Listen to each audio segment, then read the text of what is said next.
In this video, we are discussing 8 must-start players in Week 4 fantasy football. Before we get into it, please make sure to like this video. Let's get 200 plus likes on this video. Subscribe to the channel. Starting at number 8 was Zay Flowers. It was the Derrick Henry show last week in Week 3 against the Dallas Cowboys, where the Ravens ran the ball a total of 45 times. And Flowers only saw 4 targets, but Lamar Jackson only attempted 15 passes. And I'm not really worried because through the first 2 weeks, Zay was averaging 10.5 targets per game, along with an absurd 33% design target share, as he is the clear alpha in this Baltimore passing game. When they need to throw or when they are trailing, they are looking for Flowers. Considering Mark Andrews has just decided to turn into a ghost this year, turn into an offensive lineman in block, it's been really frustrating, but it has benefited Zay Flowers owners. Now in Week 4, on paper, yes, it is a tough matchup against the Bills, but the Ravens won't be able just to run the ball all day long. They're probably going to be chasing points against the red-hot Buffalo offense. And even while the Bills have allowed the 4th fewest fantasy points to wide receivers, I don't think it's going to matter just because I think Zay is going to see a ton of volume. They're going to give him these design looks that they've been doing through the first 2 weeks. And I just think Zay's going to have a big day because I think Baltimore is probably going to be trailing. And you know, when they do that, Derrick Henry is a non-factor.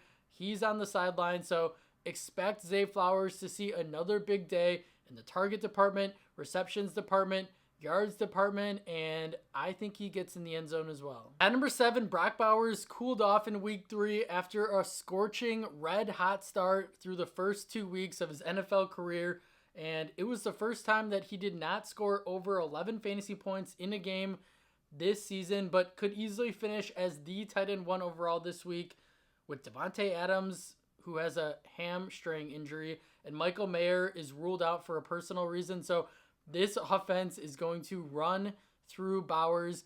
This should be his biggest game of his young career because no Devontae. What's going on with Adams? Does he have a hamstring injury? Are they about to trade him? Are they just realizing that they're not going to be a good football team this year? They might as well get something for Adams in return while he's still one of the best wide receivers in the game. I don't know. I don't have any inside information. This is all speculation. I just think it's kind of weird. Something is going on behind the scenes. That's my guess. But nonetheless, when one of the best wide receivers in football is on your team and he's not playing, Brock Bowers is going to eat. I could see him having double-digit catches, over 100 yards. And even in a tougher matchup against the Browns, I would not be surprised if he scores his first NFL career touchdown and has a really big day because he's going to see massive volume. At number 6, Aaron Jones is proving all the doubters wrong as he's currently the RB10 in fantasy with 18 fantasy points per game, along with ranking 2nd in yards after contact per attempt, 8th in explosive run rate, 9th in missed tackles forced. This is pretty crazy for a soon-to-be 30-year-old running back that everyone pretty much was writing off after he left the Packers. And he's coming off a monster performance last week where he racked up 25.8 fantasy points.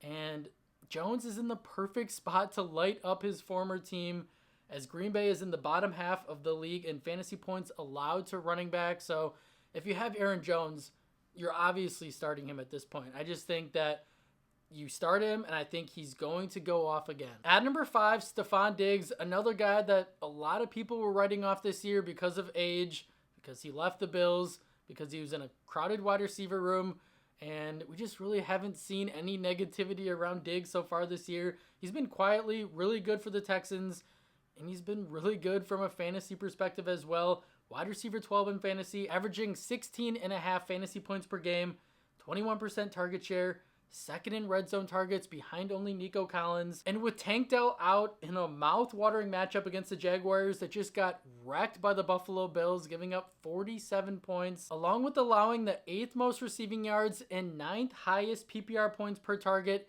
to slot receivers this year, it's a really good matchup with no Tank Dell. I think the Texans are just going to light up the Jaguars. We really haven't seen this offense go crazy yet. And even with Dell on the sidelines, I think that this is another game that the Jags are going to give up a lot of points. I think Stroud, Nico, and Diggs all have monster days. At number 4, James Conner is set for a huge bounce back game after he had to deal with the stingy Detroit line defense in week 3, who is allowing the least amount of fantasy points to the running back position this year. It was a really bad matchup. It happens, but there's no reason to panic on Conner here, as he has scored 19 fantasy points in each of his first 2 games. Along with 20 plus opportunities, he's the man in this backfield. He's the workhorse on a good Cardinals offense that's going to be down Trey McBride. So I expect them to lean on their veteran running back even more against the Commanders defense that's really bad, as they've given up 307 rushing yards to running backs through the first 3 games, along with allowing at least 97 rushing yards and a touchdown in back-to-back games. So this explosion for Conner could not be any more obvious.